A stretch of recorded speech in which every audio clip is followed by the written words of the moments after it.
Redditor ask me anything. I'm a whistleblower. Ask me anything. I landed my dream job and worked for one of the most respected institutions in the world.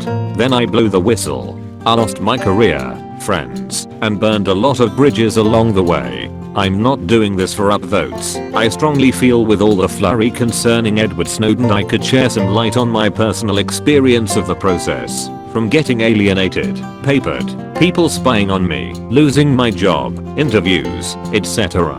It was by far the most painful / stressful experience of my life, which in no way compares to what he did. I need to be discreet with some details for obvious reasons. Have sent mods verification. I appreciate if anyone is able to identify me to keep it secret. What did you blow the whistle on? Edited 6 years ago I had one of the top jobs in my field for medical research. Once I got there I worked 12 to 15 hour days for several months. By the 4th-5th month, I noticed that there were several things completely fraudulent ranging from, but not limited to, falsification of records, manipulation of data to achieve favorable results, intentional misapplication of government funding, illegal subject testing, unapproved testing of studies. By the 7th month, my boss started to realize I wasn't going with the flow and initiated steps to start to limit my data access and alienate me from others. What was the last straw that made you finally blow the whistle? Videos of therapy sessions were being edited to make it seem like patients were progressing, when in fact they were performing worse than baseline. A wealthy family from another country with poor English was in tears when they saw the video of her child's progression. They were instructed to keep practicing the therapy techniques at home. The next week the mother confided in me that she felt she was failing as the child wasn't progressing, and broke down in tears saying what a good service we are performing. I didn't have the heart to tell her that we weren't doing anything but becoming a paper mill. What kind of medical research were you doing? Research was in the neuroscience field, with a specific focus on rehabilitating patients' language whom lost the ability to communicate due to stroke, or were born that way. What rehabilitation techniques was the lab using? I recently wrote a report on the uses of music therapy in language rehabilitation of stroke patients. I was just wondering if any of the therapies I researched turned out to be not all they were cracked up. This is very close to what the lab was researching. That's very interesting. Did the lab claim that the intonation therapy was more successful than it was? How would that benefit the lab? They claimed it was the end all, along with other techniques they had. They deliberately found reasons to exclude subjects from their sample size, and would openly discuss this in lab meetings, of how they were excluding subjects. How do you know they are spying on you? One of the employees whom I trusted, hanged out with, and genuinely liked, called me and asked if we could get lunch the next day. He informed me this was clearly by the request of the director, in order to find out what I know. He seemed very distraught over the phone about the whole process, so I figured I wouldn't put him in a bind, and wouldn't reveal anything either, and told him it was okay. He showed up the next day and revealed to me the data they were deleting, the documents they were forging. I was already terminated by this point, and such, which actually shed more light on things I didn't know about. I made the mistake of telling him of some of the things I knew, and how I knew the computer team could retrieve deleted data, and he broke down and cried. He said he had to report the next day to the director, and would not tell him any of this, and seemed pretty resolute in that. He also said he would call me the next day. I never heard back from him.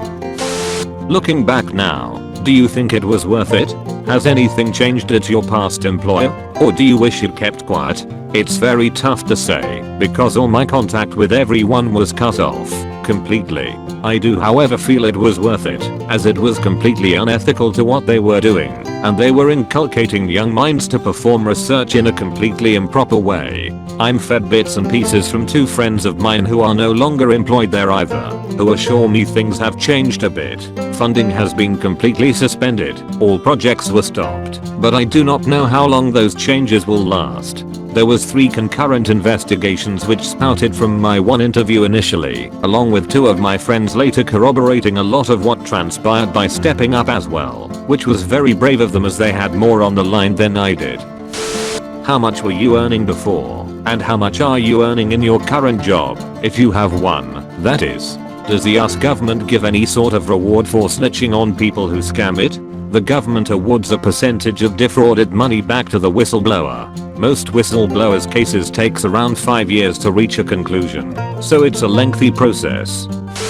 Would you do it again considering the consequences? Yes. Can you elaborate on this? As I understand from reading, 3/4 of whistleblowers lose their employment. Less than 1/4 gain any financial compensation. All whistleblowers lose their employment. And even if they didn't directly, I can't imagine them wanting to continue working there after exposing their bosses and colleagues. Plenty can sue and receive some form of compensation for wrongful firing though. Not in the state I was employed. To my knowledge, one attorney actually said they can fire you for wearing blue shoes in this state because they don't like blue shoes. It was a very pro-employer state. Hi, I'm wondering if you could share more details about the lab's reason for the fraudulent activity. The way it was explained to me was science is just as competitive as business. You start at the bottom, you get lucky with a study and strike gold. But in order to stay at the top, you decide to cut a corner to save time. Soon, you cut another corner, then another, and another.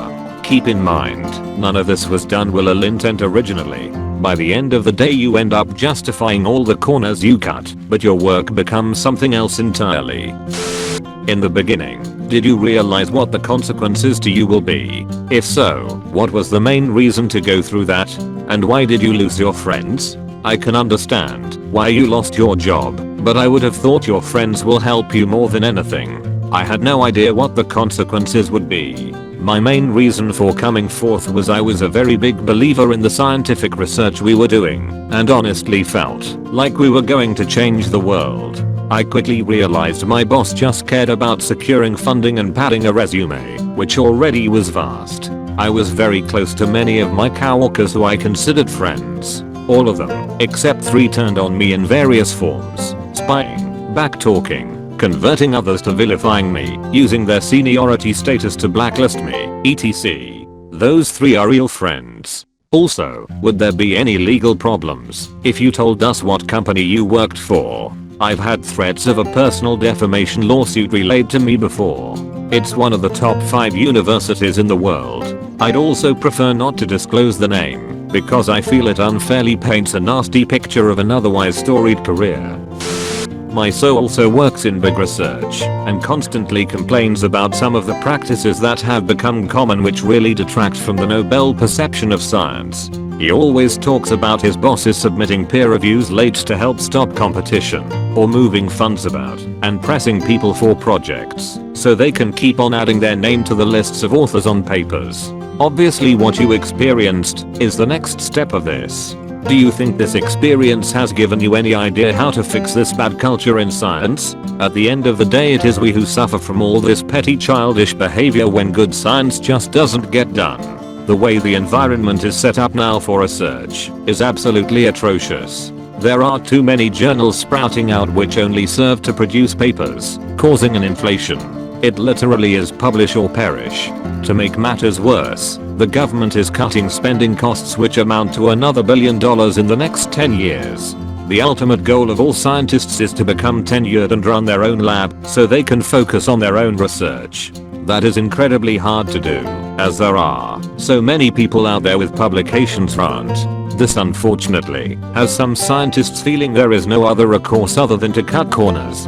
How many corners they cut and which ones they do are completely up to them. I'm not sure how to even begin solving the problem aside from raising awareness to how integral science is for our future. Stuff like optogenetics is absolutely fascinating, and the more the public becomes aware of the benefits, the more they will invest in our future. Were you compensated for whistleblowing? You lost your job and I guess the field you're working at is very specific and close to each other. Wouldn't that mean that you'd have to move and or change your field? Would you get compensated for something like that? I lost my job and will have to change my career. This was a constant subtle reminder that ours gave me as well as the director. I luckily received a severance package which I did not expect as well as a letter of recommendation as part of the negotiation process for another issue to prevent the institution from getting liability not related to the whistleblowing. Unfortunately, the attorneys I contacted said the amount of money they expect this kind of case to collect is in the range of $400,000 to $600,000, which amounts to $100,000-150,000 for them for a 4 to 5 year case. For them, it was simply not worth it unless the case was airtight. I did not have the exact financial records that they were most concerned with, which was defrauding the government of money. The institution however admitted to defrauding the government, which resulted in all funding being suspended, but they apparently took that as a preemptive step to prevent me from collecting damages. I was bummed, but that was not my reason for stepping forward. What has it been like looking for a different job in the same field? I would think, perhaps naively, that there would be enough scientists who abhor the idea of falsifying research, that they would be interested in you. All my passion was killed in research, so even though I feel I could attempt another foray into the field, all it would be doing is taking a worthy position away from someone who actually had the drive and would stick with it, and I could not live with that. If my passion ever returns and the government changes their view towards research, I might attempt to return for another foray into the field.